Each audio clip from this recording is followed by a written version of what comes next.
De nombreux croyants doutent de leur salut parce qu'ils ne voient pas de signes de foi authentique dans leur vie. Certains disent que nous ne devrions jamais douter de notre décision de suivre le Christ. Mais la Bible nous encourage à nous examiner nous-mêmes pour voir si nous sommes vraiment dans la foi. 2 Corinthiens 13, 5. Heureusement, Dieu nous a donné de nombreuses instructions sur la façon dont nous pouvons être sûrs que nous avons la vie éternelle. La première épître de Jean a en fait été écrite dans ce but, comme il est indiqué dans 1 Jean 5, 13. Je vous écris ces choses afin que vous sachiez que vous avez la vie éternelle, vous qui croyez au nom du Fils de Dieu. Il y a une série de tests dans 1 Jean que nous pouvons utiliser pour nous examiner nous-mêmes et notre foi. En les examinant, rappelez-vous que personne ne les accomplira parfaitement tout le temps, mais ils devraient révéler une tendance constante qui caractérise notre vie à mesure que nous grandissons dans la grâce. Aimez-vous avoir la communion avec Christ et son peuple racheté, 1 Jean 1, 3. Les gens diraient-ils que vous marchez dans la lumière ou dans les ténèbres, 1 Jean 1, 16, 7. Admettez-vous et confessez-vous votre péché, êtes-vous obéissant à la parole de Dieu? Votre vie indique-t-elle que vous aimez Dieu plutôt que le monde? Votre vie est-elle caractérisée par faire ce qui est juste? Cherchez-vous à maintenir une vie pure? Voyez-vous une diminution du péché dans votre vie? Cela fait référence, bien sûr, au fait de ne pas continuer à pécher comme mode de vie et non à une absence totale de péché. Démontrez-vous de l'amour pour les autres chrétiens? Marchez-vous comme vous le faites plutôt que de parler comme vous le faites? Gardez-vous une conscience claire? Vivez-vous dans la victoire dans votre marche chrétienne? Si vous êtes capable de répondre honnêtement oui à ces questions, ou à la majorité d'entre elles, et que vous travaillez sur les autres, alors votre vie porte le fruit du vrai salut.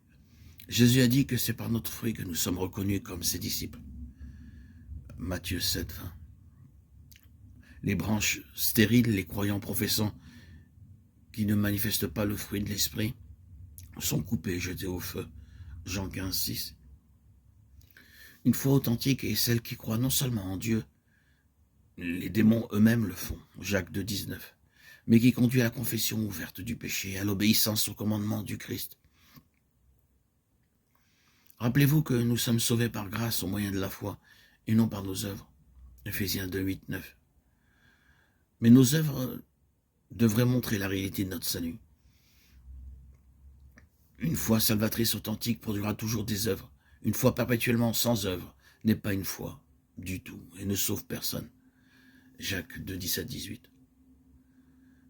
En plus de ces confirmations, nous devons nous souvenir des promesses de Dieu et de la réalité de la guerre dans laquelle nous sommes engagés.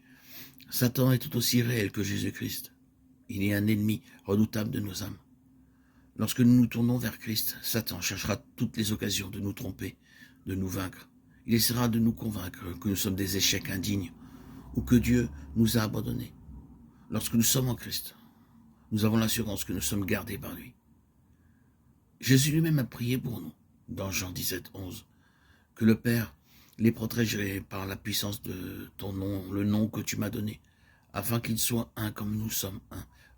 De nouveau, verset 15, il prie, gardez-les du malin. Dans Jean 17, 27, 29, Jésus dit, mes brebis écoutent ma voix. Je les connais et elles me suivent. Je leur donne la vie éternelle, elles ne périront jamais. Personne ne peut les ravir de ma main.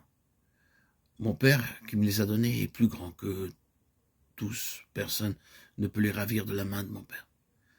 Si vous entendez et obéissez à la voix de Jésus, alors vous êtes l'une de ses brebis et il ne vous abandonnera jamais.